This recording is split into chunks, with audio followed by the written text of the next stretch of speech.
नमस्कार। कभी सोचा है कि उत्तर भारत का कोई मंदिर दक्षिण भारत के मंदिर से इतना अलग क्यों नजर आता है? आज हम इसी पहेली को सुलझाने वाले हैं। हम भारत की दो सबसे बड़ी मंदिर शैलियों, नागर और द्रविड़, के बीच के फर्क को समझेंगे। ये सिर्फ पत्थर और डिजाइन की बात नहीं है, बल्कि ये दो अलग अलग संस्कृतियों की अपनी एक भाषा को पढ़ने का एक दिलचस्प सफर है। तो सवाल यही है कि किसी मंदिर को पढ़ा कैसे जाता है। सुनने में थोड़ा अजीब लगता है ना, पर सोचिए, अगर हमें उनकी भाषा समझ आ जाए तो हर मंदिर अपने आप में एक कहानी है। ये सिर्फ पूजा करने की जगह नहीं है, बल्कि ये अपने जमाने के इतिहास, समाज और सोच की जीती जागती किताबें हैं। तो आज इस सफर में हम क्या-क्या देखने वाले हैं? सबसे पहले एक कॉमन ब्लूप्रिंट की बात करेंगे, फिर उत्तर की नागर और दक्षिण के द्रविड़ स्टाइल की दुनिया में चलेंगे, उनके सबसे बड़े अंतरों को पहचानेंगे और आखिर में देखेंगे कि पत्थरों में लिखी ये विरासत आज भी कितनी जिंदा है। चलिए शुरू करते हैं। तो चलिए कहानी को एकदम शुरू से शुरू करते हैं। ये जानकर शायद थोड़ी हैरानी हो कि नागर और द्रविड़ शैलियां हमेशा से इतनी अलग नहीं थीं। असल में वो दोनों एक ही आर्किटेक्चरल फैमिली से निकली हैं। कह सकते हैं कि उनका डीएनए एक ही है। और इस फैमिली का नाम है पंचायतन शैली। इसे समझना बहुत आसान है। सोचिए, बीच में एक मेन बड़ा मंदिर और उसके चारों कोनों पर चार छोटे छोटे मंदिर।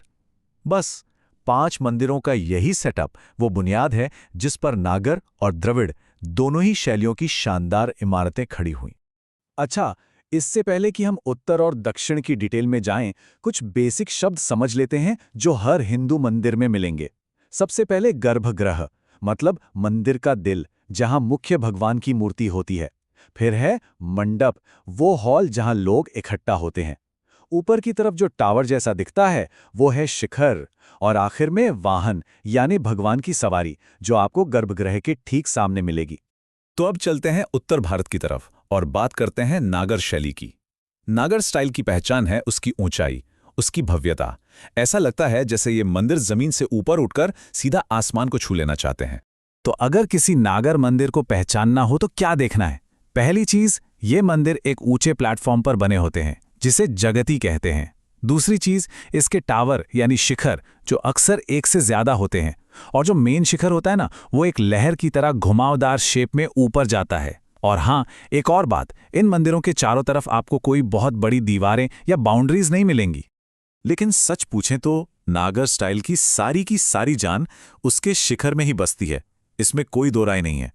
ये मंदिर का वो हिस्सा है जो हमारी नजर को पकड़ता है और उसे जमीन से उठाकर सीधा आसमान की तरफ ले जाता है। ये सिर्फ एक ढांचा नहीं है, ये ऊपर वाले तक पहुंचने की एक कोशिश है। और कहानी यही खत्म नहीं होती, ये और भी दिलचस्प है। नागर स्टाइल में जो मेन शिखर होता है वो अकेला नहीं होता, उसके साथ छोटे छोटे और भी शिखर जुड़े होते हैं, जिन्हें उरुश्रृंग कहते हैं। कल्पना कीजिए जैसे एक बड़ा पहाड़ हो और उसके साथ कई छोटी छोटी चोटियां जुड़ी हों। बिल्कुल वैसा ही दिखता है ये। इसका सबसे शानदार एग्जाम्पल देखना हो तो खजुराहो का कंदरिया महादेव मंदिर है। सोचिए जरा, एक मेन शिखर और उसके साथ पूरे 84 यानी 84 छोटे छोटे उरुश्रृंग लगे हुए हैं। ये नागर स्टाइल कितनी कमाल की और डिटेल्ड है, इसका ये एक बेमिसाल सबूत है। तो उत्तर से अब चलते हैं दक्षिण की ओर और द्रविड़ शैली को समझते हैं। अगर नागर स्टाइल आसमान की तरफ उठने की कहानी है, तो द्रविड़ स्टाइल एक पवित्र जगह को सहेजने, उसे एक बाउंड्री के अंदर रखने की कहानी है। तो द्रविड़ स्टाइल की पहचान क्या-क्या है? यहाँ कई शिखर नहीं होते, बस एक ही टावर होता है जिसका शेप पिरामिड जैसा होता है। और यहाँ बाउंड्री वॉल बहुत जरूरी है। पूरा मंदिर ऊंची दीवारों के अंदर होता है। पर यहाँ का असली स्टार कोई और है। और यहीं आता है सबसे बड़ा ट्विस्ट। जहां नागर स्टाइल में सारी लाइमलाइट मेन शिखर ले जाता है, वहीं द्राविड़ स्टाइल में असली हीरो है मंदिर का विशाल गेटवे, उसका एंट्रेंस, जिसे कहते हैं गोपुरम। कमाल की बात तो यह है कि कभी-कभी ये गोपुरम मंदिर के मेन टावर से भी ज्यादा ऊंचा और बड़ा होता है।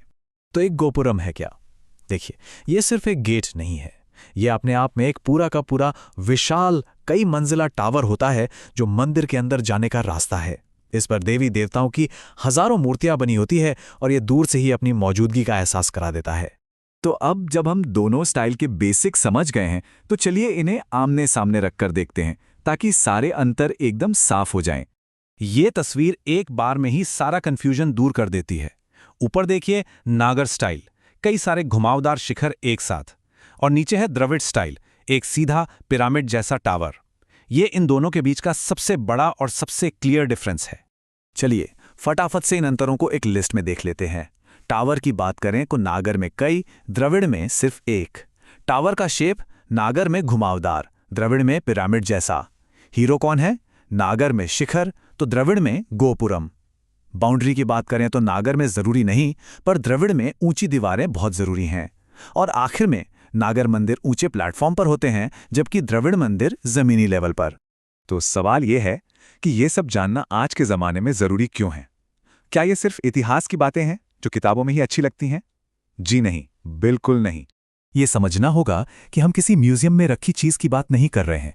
नागर और द्रविड़ ये दोनों स्टाइल आज भी जिंदा हैं। ये एक जीती जागती आर्किटेक्चरल लैंग्वेज है जिसे आज भी नए मंदिर बनाने में इस्तेमाल किया जा रहा है। और इसका सबसे ताज़ा और सबसे बड़ा एग्जाम्पल है अयोध्या का भव्य राम मंदिर। इस पूरे मंदिर को नागर स्टाइल के उन्हीं प्राचीन नियम और सिद्धांतों पर बनाया जा रहा है।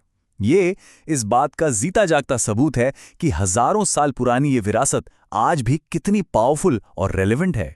तो अगली बार जब किसी मंदिर के पास से गुजरें तो बस एक पल के लिए रुकिएगा, उसकी भाषा को पढ़ने की कोशिश कीजिएगा। क्या वो आसमान को छूने की कहानी कह रहा है या एक पवित्र दुनिया को अपनी बाउंड्री में समेट रहा है? क्योंकि अगर इमारतें सच में कहानियां सुनाती हैं तो हमारे आसपास न जाने कितनी ही अनसुनी कहानियां हैं, बस सुनने वाला चाहिए।